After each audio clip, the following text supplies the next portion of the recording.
Hindi biro ang negosyong babuyan, kaya ang magbababoy na si Rodolfo tutok na tutok sa mga alagang baboy. Napaka-importante sir ng dapat may knowledge po kayo sir, o kaya mayroon kayong kaakibat or kaya partners na may mas alam sa pag-aalaga ng baboy para kapag may karoon kayo ng encounter kayo ng problema, mayroon kayong agad na maisolusyonan. Dahil sa kaalamang natutunan sa pag-aalaga ng mga ito, ang kanyang 3 buwang baboy umabot na sa 70 kilo ang bigat. Kanyang sekreto, saktong dami lang ng pagkain.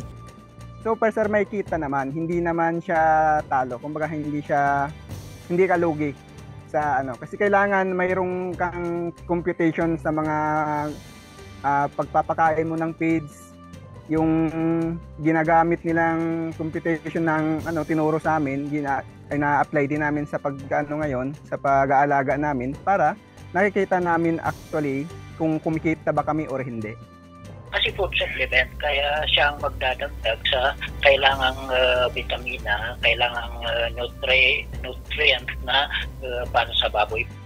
Pero isa ngayon sa kanyang binabantayan ang kaso ng African Swine Fever. Kaya naman mabusisi at madalang lang kung magpapasok ito sa kulungan ng kanilang mga alaga habang pinapanatili nito ang biosecurity ng kanyang farm.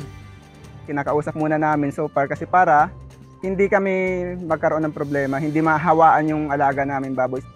Kung halimbawa sa partner sila, siyempre kung sino man yung bibili, hihintayin na lang sa labas at saka yung may-ari na lang ang magpakalabas na partner para doon nila kukunin sa labas yung bibilhin nila. Sa ngayon, aabot na sa higit sa 10 baboy ang kanyang inaalagaan sa bayan ng Sison, Pangasinan. Jose Robert Inventor para sa Luzon Headlines. Ang bahaging ito ay hatid sa inyo ng King's Vita Plus Animal Feed Supplement. Alagang King's Vita Plus, kikita ka na, aasenso ka pa!